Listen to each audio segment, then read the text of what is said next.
சிந்தாமணிக்கு ஒரு சரியான ஆப்பு நம்ம முத்து மீனா வைக்கணும் அப்படின்னு சொல்லி யாரெல்லாம் நினைக்கிறீங்களோ அவங்களாம் நம்ம வீடியோக்கு லைக் பண்ணிக்கோங்க. ஆமாங்க, சிந்தாமணி ஒரு பக்கம் இவங்களை எப்படியாவது வீழ்த்திடலாம், முத்து மீனாவை அசிங்கப்படுத்திடலாம் அப்படின்னு சொல்லி பயங்கர திட்டங்கள்லாம் போட்டுக்கிட்டு இருக்காங்க. பட் அந்த திட்டங்கள்லாம் அவங்களுக்கு கை கொடுக்குமா அப்படின்னு கேட்டீங்கன்னா எல்லாமே கேள்விக்குறிதான். லாஸ்ட் எபிசோட் நடந்த முக்கியமான விஷயங்கள் என்ன அப்படின்னு பாத்தீங்கன்னா, மனோஜ்க்கு வந்து ஒரு வரன் வந்திருக்குது. சிந்தாமணி நம்ம ரோகிணி கிட்ட என்ன சொல்றாங்க அப்படின்னா, அந்த வரனை வந்து நீ இப்ப தடுக்காத, ஓரளவுக்கு பேசி முடிச்சுட்டாங்க, அந்த பொண்ணு ஓகே சொல்லிருச்சு அப்படின்னா அதுக்கப்புறம் போய் பிரச்சனை பண்ணு, அப்பதான் இதுக்கப்புறம் அவங்களுக்கு இன்னொரு பொண்ணை பார்க்கணும் அப்படின்ற ஒரு எண்ணமே வராது அப்படின்னு சொல்லி ஐடியா கொடுக்குறாங்க. ரோகிணி மாமா நீங்க சொல்றதுதான் சரி, நான் அப்படியே செய்றேன் அப்படின்ற மாதிரி சொல்லிட்டாங்க.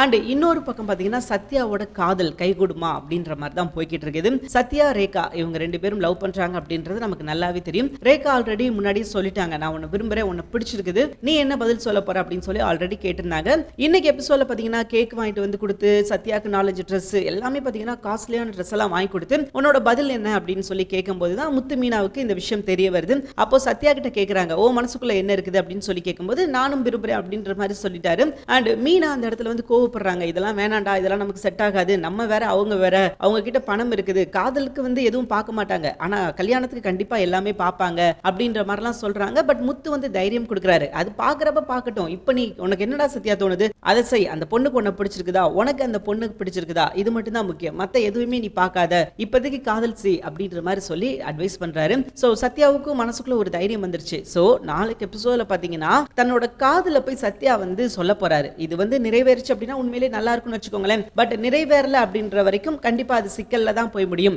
ஏன் அப்படின்னு கேட்டீங்கன்னா, இது வந்து யாரோட பொண்ணு, சிந்தாமணியோட பொண்ணு. அப்ப நிச்சயமா அவங்க சும்மா இருக்க மாட்டாங்க.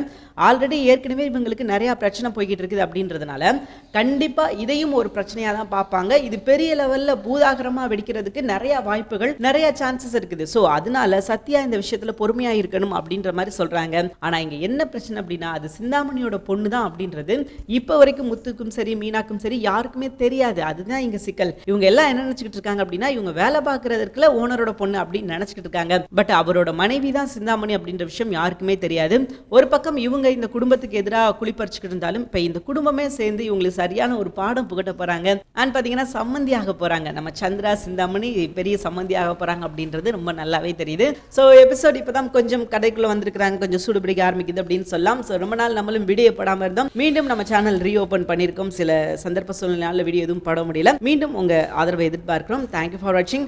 நிச்சயமா இந்த வீடியோ உங்களுக்கு பிடிச்சிருக்கும் அப்படின்னு சொல்லி நான் நம்புறேன். இந்த வீடியோ உங்களுக்கு பிடிச்சிருந்துச்சுன்னா மறக்காம லைக் பண்ணிக்கோங்க. நம்ம சேனலை நீங்க இன்னும் சப்ஸ்கிரைப் பண்ண அப்படின்னா உடனே சப்ஸ்கிரைப் பண்ணிக்கோங்க. இனி அடுத்தடுத்து வர எபிசோடுக்கான எல்லா விஷயமும் நம்ம சேனல்ல அப்டேட் ஆகிட்டே இருக்கும். வேற என்ன சீரியல் ரிவ்யூ போடலாம் அப்படின்றத நீங்க கமெண்ட்ல சொல்லுங்க. ஸோ கண்டிப்பா அந்த சீரியலை பார்த்து உங்களுக்காக ரிவ்யூ பண்றதுக்காக நான் ரெடியா இருக்கேன். ஸோ பார்க்கலாம். தேங்க்யூ ஃபார் வாட்சிங்.